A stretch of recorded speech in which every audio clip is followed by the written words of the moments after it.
Welcome back to the Master Your Money podcast with me, Marini Jackson, your guide to mastering money, creating financial freedom, and building wealth.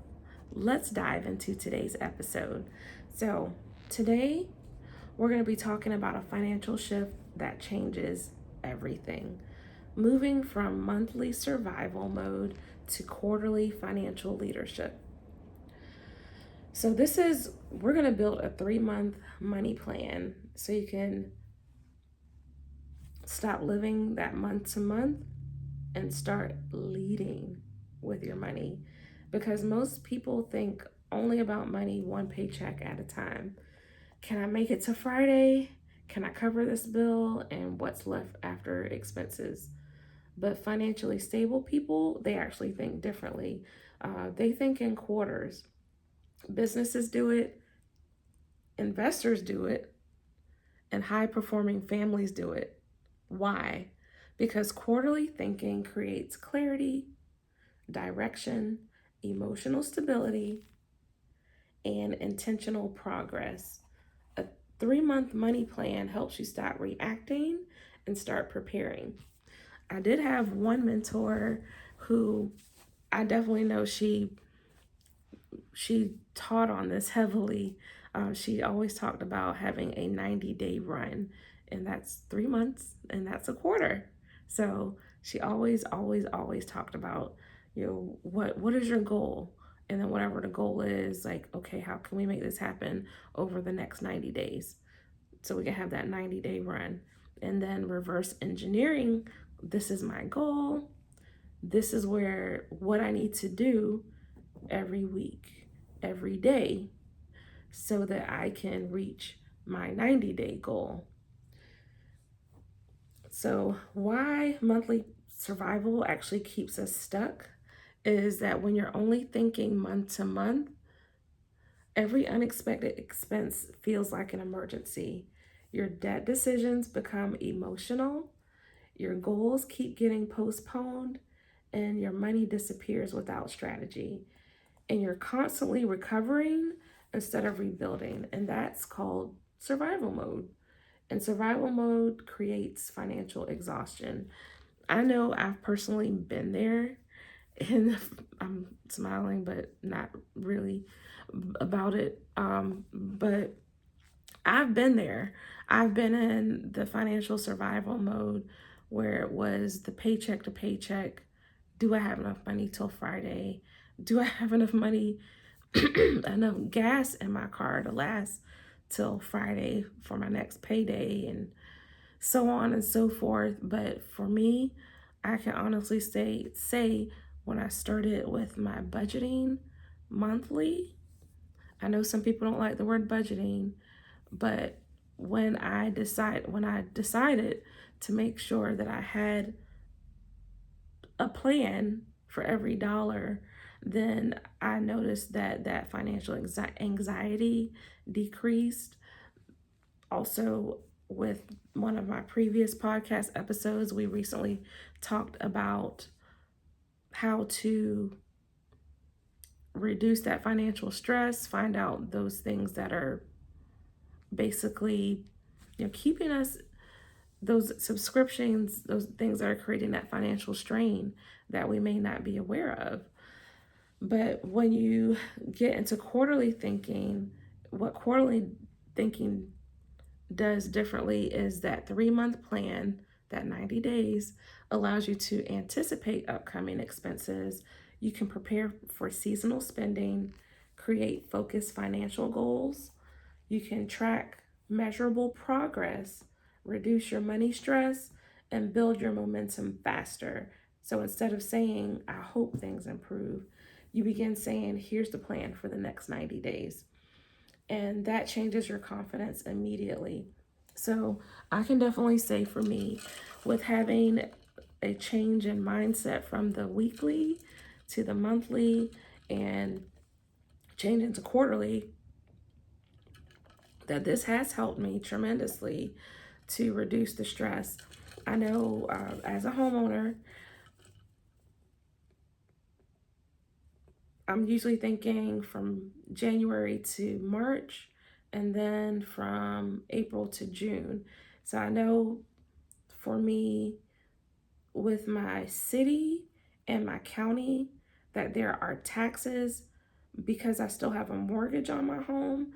My mortgage company, I, they get the information.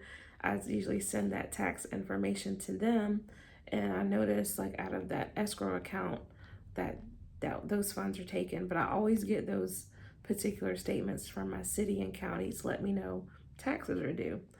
My family, we have triple A, so I know, okay, in this quarter, this is that payment is due for, protection for our vehicles. I know in another quarter, okay, this is when the annual payment for this bill comes out. So you have to know and plan for your quarters accordingly.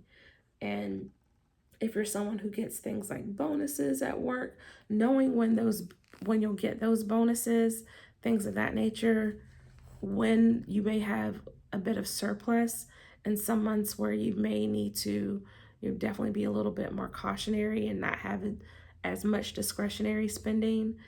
These are patterns that you'll notice when you start looking at those 3 month plans.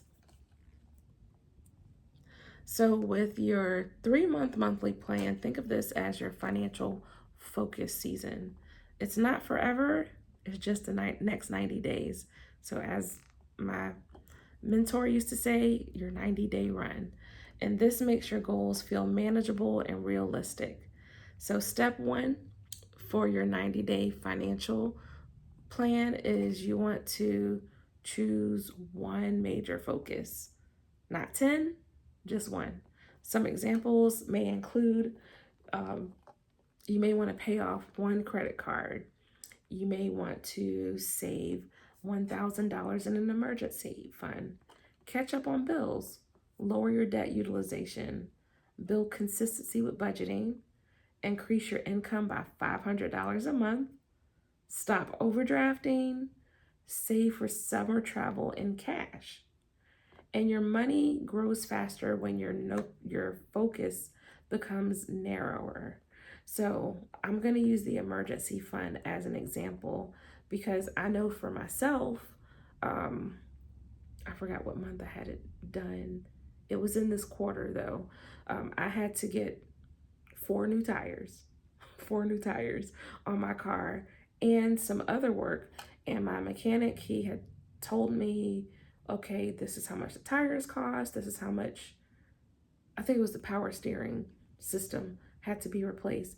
He's like, it's going to cost X number of dollars. And the quarter I originally was going to make the payments for that service slash repairs for my car. I had some other major expenses, so I delayed it one quarter because I knew that by the end of that quarter, I would also have some financial increase. So it would help to balance out that huge expense that I had. So when you say, okay, over this next quarter, I'm going to save $1,000 in my emergency fund. If you have that as a goal, so how much over the next 90 days? So if you want to break it down by day, by week, how much do I need to be depositing in my emergency fund per week so I can reach this goal?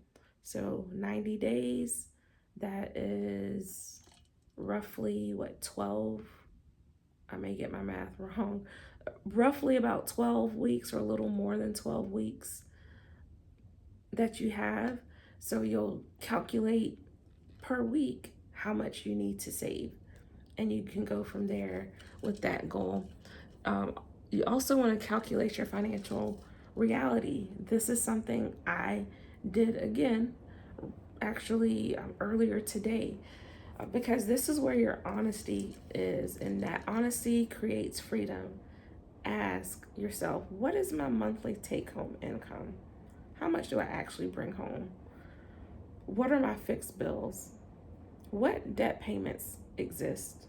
What expenses fluctuate? Where am I leaking money? I can say for myself, for my bills, uh, I know my water bill for my home, it's not a monthly bill, it's a bi-monthly or every other month type of bill. So I know when I'm calculating my expenses for the month, one month it's going to be higher because it's going to include the water bill, and the month after that it's not going to be as high with those that necessary bill because it is not a monthly bill. So now you're going to multiply that by 3 months, whatever that is that we're calculating. And this is, excuse me, important because quarterly planning is going to reveal your monthly patterns. So that your monthly planning hides those, but quarterly planning is going to reveal those habits and those patterns you have. So you may be thinking to yourself, I have thought this as well. Well, eating out isn't that bad, but over 90 days, let's just say if you're spending $150 a week, that becomes $1,800 that you've spent eating out. And quarterly thinking, again, it's going to expose your habits. A few weeks ago, or a few podcasts ago, episodes ago, I mentioned I had some colleagues, they would eat out for breakfast and lunch. I don't know what they did for dinner, maybe they did. So that those numbers may be realistic for them. But when you look at $1,800, that can easily go towards a credit card payment, or that can be $1,800 that you're putting towards your emergency fund. This is something, the next thing is something very important to me that I've learned in my journey as a homeowner, but just as a journey as an adult, is you want to, step 3, prepare for known upcoming expenses. Most emergencies aren't emergencies, they're simply unplanned. So think ahead for, at the time of this recording, we're in the month of May, but June is coming up, so that'll be the end of a quarter. Let's think July through September. Think ahead, but let's use this current quarter since, like, I know we have the summer coming up, start of school year, um, things like that, getting prepared for school, college, etc. But let's talk about this April through June since we're recording in May. So, this is the season currently for graduations, vacations, summer camps, weddings. June, big wedding month. Birthdays. At the time of this recording, I have a lot of or several May birthdays coming up. My Some of my siblings were born in this month. My dad, my spiritual father, my spiritual mother, a really good friend, a couple other people born in the month of May. So, birthdays, you got to think of any type of quarterly insurance payments that you have or are making. Also, you want to think about higher utility bills. I am living in the South, it gets extremely high. Bills are going to be higher. Traveling, holidays such as Father's Day, Mother's Day, 4th of July. Isn't 4th of July is not in June, of course, but quarterly planners will ask what's coming. Monthly monthly survivors will simply ask, why did this happen? And that's a huge difference. Like, one is future and forward thinking, and the other is reactionary. So, with step 4, we're going to create our quarterly money buckets. So, what I want you to do is you're going to divide your money into categories. So, you're going to think of 4 core accounts. Your bills accounts, and that's going to cover your rent or your mortgage, your utilities, insurance, and your minimum debt payments. You're going to have a spending account, and that's going to cover your groceries, your gas, any personal spending you have, as well as entertainment. You're going to have a savings account, and this is going to be your emergency buffer, your sinking funds, and any planned expenses you have. And you're going to also have your future account, and this is going to cover your investing and wealth building, any business goals, home ownership goals. And this is going to create, the structure is going to give you and create clarity, boundaries, reduced stress, and intentional spending. So, step 5 is we're going to set 3 quarterly targets. So, we're going to choose some goals that we can actually measure. So, remember, when I said my mentor would talk about the 90-day run, what goal do we want to achieve by the end? So, we're going to have a goal for each month. So, for example, for the month of April, someone may have said, I want to stop overdrafting and track my spending. For the month of May, they may say, I want to pay off one small debt. Because if you stop overdrafting, you'll have extra money so that you can pay off a small debt. Excuse me. And the June goal may be, I want to save my first $50 emergency buffer. And again, those small wins are going to create confidence for you. And that confidence is going to create consistency. So, number 6 is we're going to build some margin. We've been talking about margin the past few weeks. We're going to build margin into the plan, because one of the biggest mistakes that people are making is they plan every dollar with no breathing room. I have been extremely guilty of that. I'm going to go back to when I was paying off student loans, like very aggressively paying them off. I did not have any breathing room. I didn't have plans to save. It was just pay this debt off. But one thing I do know is life happens. We want to create a buffer, or we want to create buffer money, recovery space, and flexibility, because that financial margin is actually what's going to give us emotional peace. And even an extra $25 to $50 weekly we set aside can reduce our panic dramatically.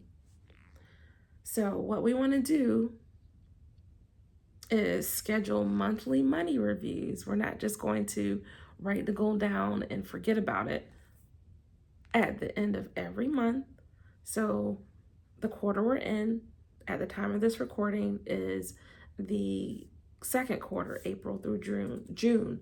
So at the end of every month, or if you want to start next month, or I would even recommend starting, if you want to start with clean calendar quarters, that's fine too. But at the end of every single month of that 3 month, ask yourself what improved, what got off track, what needs adjusting, what habits are working, and where's the money leak. And like I said, your money plan should be reviewed. It shouldn't be ignored. It's not a set it and forget it type deal. We want to make sure that we are being very proactive and we are checking every single month and making those adjustments as needed. So the biggest mindset shift you have or will have is that quarterly thinking helps you stop asking, how did I survive this month? And you start asking, where do I want to be? Where do I want my finances to be 90 days from now?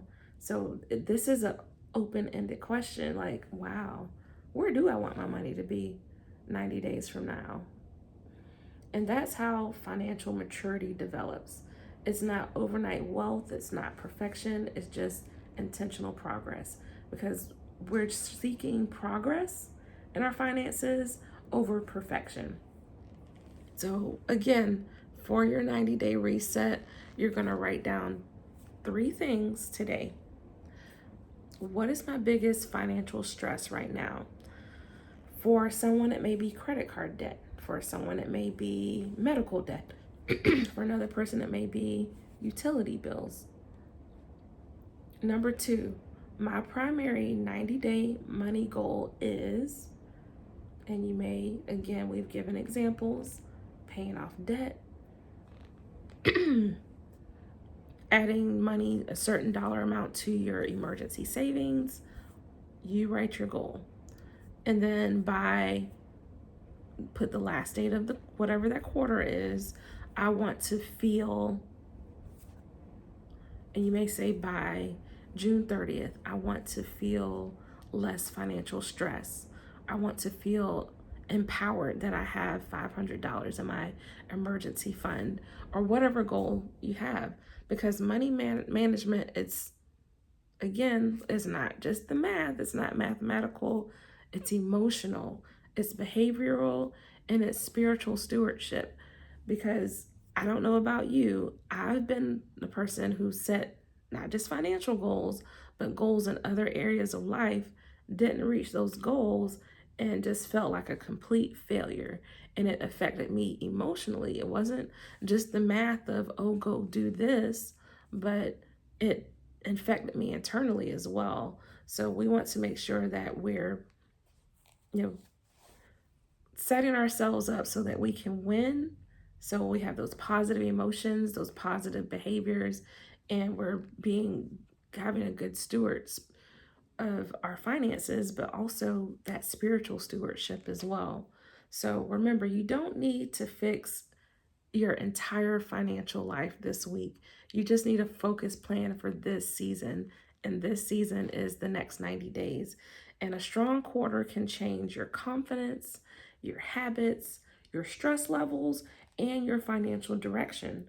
So, 90 intentional days can create the momentum that lasts for years, because as you start seeing those wins, those results, those positive results, is going to make you want to keep doing it over and over and over.